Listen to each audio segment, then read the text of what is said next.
बाईसी news के हमारे कार्यक्रम सवाल जवाब के अंतर्गत आज हमारे साथ हैं आम आदमी पार्टी के पूर्व में आगरा सह प्रभारी और राष्ट्रीय कार्यकारिणी के सदस्य युवा के वर्तमान में आगरा मंडल के प्रवक्ता हनी तेनगुरिया। तेनगुरिया जी, आम आदमी पार्टी आपने क्यों ज्वाइन की? बड़े भाई, पहले तो आपके इस चैनल के माध्यम से आगरा मंडल की पवित्र जनता को मैं प्रणाम करना चाहूँगा। जैसा कि आपने पूछा कि मैंने आम आदमी पार्टी क्यों ज्वाइन की, तो मैं आपको बताना चाहूँगा कि अगर हम देखें इस जो पार्टी का संविधान है, तो वो वास्तव में संविधान जो है वो बाबा साहब अम्बेडकर का जो संविधान बनाया था कि लोगों की नीतियाँ लोगों तक पहुँचनी चाहिए, सेम वही संविधान, बिल्कुल वही संविधान इस पार्टी का है। तो कहीं ना कहीं मुझे लगा कि ये पार्टी पढ़े लोगों लिखे लोगों की पार्टी है और ये पार्टी कहीं भी मतलब जाति सूचक, जो आपने देखा होगा, और पार्टियाँ जाति सूचक शब्द सामने लेके आती हैं। कभी भी इस पार्टी के किसी भी वक्तव्य में आपने ये चीज़ नहीं देखी होगी कि किसी भी जाति सूचक शब्द कभी भी लाया गया हो। लेकिन आपके कथनी और करनी में, मतलब आपके जो नेता हैं उनकी कथनी और करनी में बहुत अंतर रहता है, ऐसा क्यों? देखिएगा, कहीं ना कहीं क्योंकि हम सब जानते हैं कि गलतियां इंसानों से ही होती हैं, तो कहीं ना कहीं कोई मिस्टेक हो भी जाती है और जिसे हम पूरी तरीके से सुधारने की कोशिश भी करते हैं।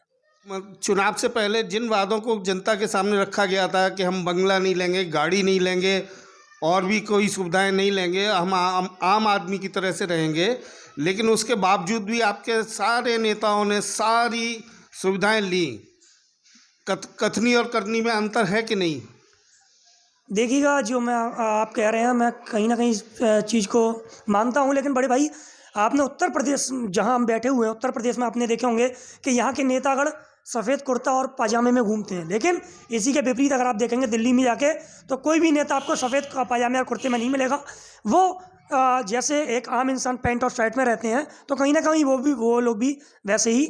लेकिन जो लग्जरी गाड़ियाँ ना लेने का वादा था, वो लग्जरी गाड़ियों में तो घूम ही रहे हैं ना। बड़े भाई, मैं कहना चाहूँगा कि जिस तरीके से आप कह रहे हैं कि लग्जरी गाड़ियाँ, तो कहीं ना कहीं एक देखिएगा, एक विधायक का पद या सांसद का पद अपने आप में गौरवान्वित पद होता है। तो इस भाई, चुनाव से पहले आम लोगों के बीच में ये वायदे किए गए थे कि हम कोई भी सुविधा, मतलब लग्जरी गाड़ियाँ, सुरक्षा या मतलब इन चीज़ों को नहीं लेंगे, लेकिन अब सब कुछ वो वैसे का वैसा ही है, ऐसा क्यों? देखिए, सुरक्षा की आप कह रहे हैं, तो सुरक्षा पर मैं कहना चाहूँगा, सुरक्षा होती तो केजरीवाल जी के चेहरे पर स्याही नहीं डलती। सुरक्षा होती तो संजय सिंह जी के पिछले साल या 1.5 साल पहले संजय सिंह जी के चेहरे पर स्याही फेंकी गई नहीं फेंकती। सुरक्षा होती तो जो हमारे कैबिनेट मंत्री, दिल्ली कैबिनेट मंत्री हैं गौतम जी, उनके चेहरे पर उत्तर प्रदेश में या कहीं भी स्याही न डाली जाए। कहा यह जाता है कि ये सब आपके ही प्रोपेगेंडा रहते हैं, लेकिन अभी तक कोई पार्टी सिद्ध नहीं कर पाई। अगर है तो सिद्ध करिएगा। नहीं तो इसका विरोध भी किसी ने नहीं किया। देखिएगा, जब हमें पता है कि हम, जाहिर सी बात है कि हमें मालूम है कि हम किसी भ्रष्टाचार के खिलाफ लड़ रहे हैं, तो ये सारी चीज़ें हमारे सामने होती हैं। हम जानते हैं लोग, जो विपरीत लोग हैं, वो हमारे ऊपर स्याही भी फेंकेंगे या कुछ भी करेंगे, तो उल जलूल बातों का लिए हम मतलब राई का पहाड़ बनाए, तो ये ना हमें आता है ना हमारी पार्टी को आता है। भ्रष्टाचार के आरोप तो आपके नेताओं पर भी लग रहे हैं। पिछली बार पंजाब में आरोप लगे थे संजय सिंह जी के ऊपर और मनीष सिसोदिया के ऊपर कि उन्होंने पार्टी की जो टिकटें बांटी हैं वो पैसे लेकर बांटी हैं। बड़े भाई, लेकिन एक कहावत और है कि जब तक सबूत नहीं है तुम्हारे पास, तुम सिद्ध नहीं कर सकते। दूसरी चीज़, आपने इतनी बार ईडी के छापे डलवाए, सीबीआई के छापे डलवाए, तुम्हें मिला क्या? कुछ भी नहीं मिला, तुम्हें खाली हाथ लौटना पड़ा। तो कहीं ना कहीं मैं मानता हूँ कि ये सारी जो साजिश है, ये विपरीत जो विरोधी पार्टियाँ हैं, ये लोग अपने प्रोपेगेंडा फैलाती हैं, ऐसा कुछ नहीं है। आम आदमी पार्टी के नेता भी तो बिना किसी सबूत के एकदम से आरोप लगा देते हैं, मतलब और नेताओं पर। देखिएगा, हम जो आरोप लगाते हैं उनमें हम पे तथ्य होते हैं। जिस तरीके से राम मंदिर की ज़मीन पे आरोप लगाया गया, तो उन्होंने तथ्य भी हमें दिया, तथ्य भी वो जनता के सामने लेके आए। और कहीं ना कहीं आपने देखा भी होगा, जो अभी कानपुर वाला बिक्रू कांड हुआ था, उसमें भी आदरणीय बड़े भाई संजय सिंह जी ने आरोप लगाया कि एक नाबालिग जो लड़की थी, एक जो खुशी दुबे लड़की थी, उसको तुमने बिना किसी जुर्म के अभी तक तुम जेल में रखे हुए हो। तो कहीं ना कहीं देखिएगा, हम लोग जो आरोप लगाते हैं, टीका टिप्पणी करते हैं, उसके प्रूफ हमारे पास एज इट इज। राम मंदिर की आप बात कर रहे हैं, तो राम मंदिर के लिए केजरीवाल जी ने पहले खुद कहा था कि हमारे परिवारी जन नहीं चाहते कि वहाँ पर मंदिर बने। बड़े भाई, मैं आपके संज्ञान में एक बात और डालना चाहूँगा, क्योंकि आप मुझसे उम्र में काफ़ी बड़े हैं, व्यक्तिगत संबंध भी हैं, मैं आपका सम्मान करता हूँ। लेकिन मैं आपको एक बात बताना चाहूँगा, जो आदरणीय केजरीवाल जी हैं, दिल्ली के मुखिया, वो व्यक्तिगत हनुमान जी के बहुत बड़े पुजारी हैं। तो कहीं ना कहीं जो हनुमान का भक्त है वो राम मंदिर के लिए है।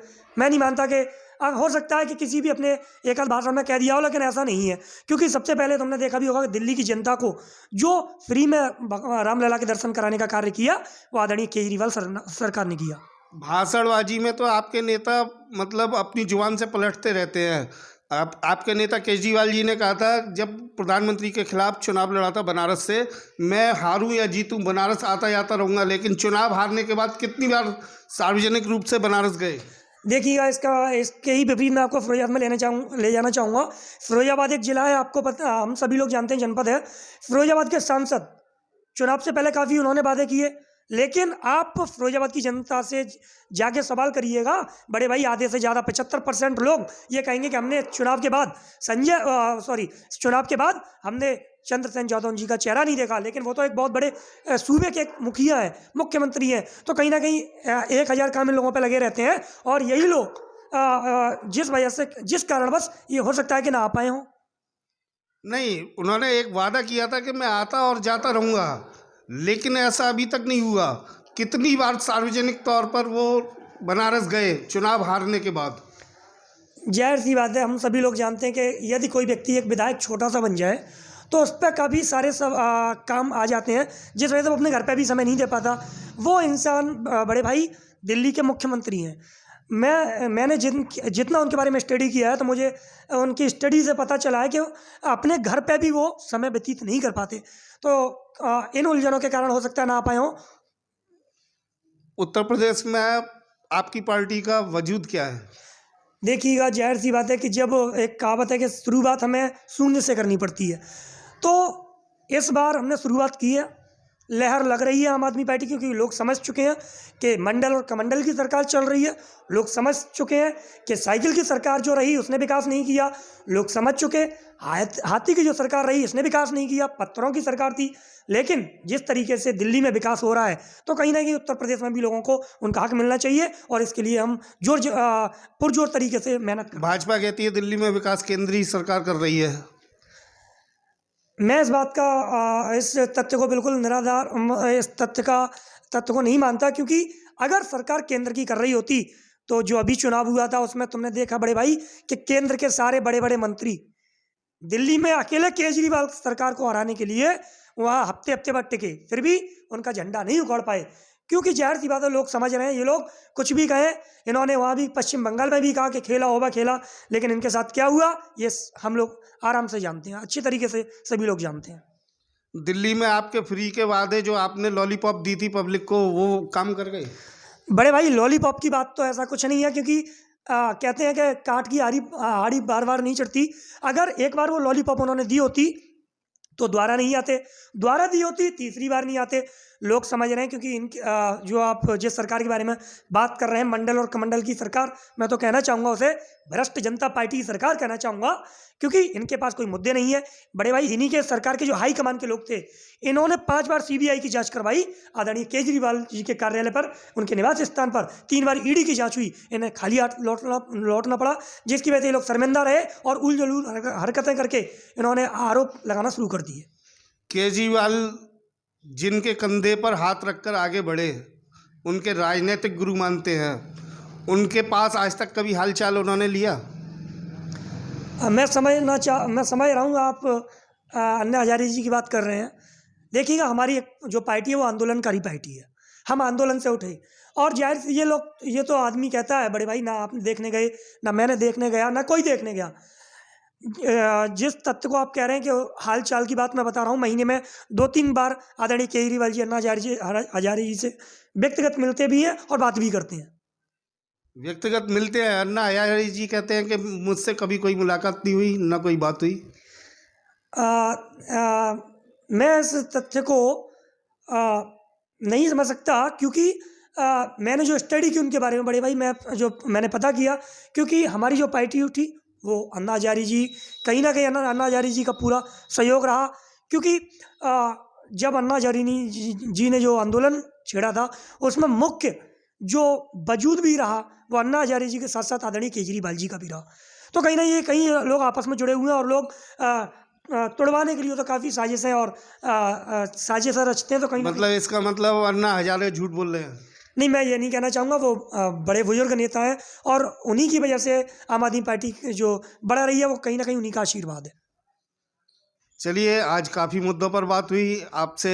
आप थे हनी तेनगुरिया हमारे साथ। धन्यवाद हनी तेनगुरिया जी।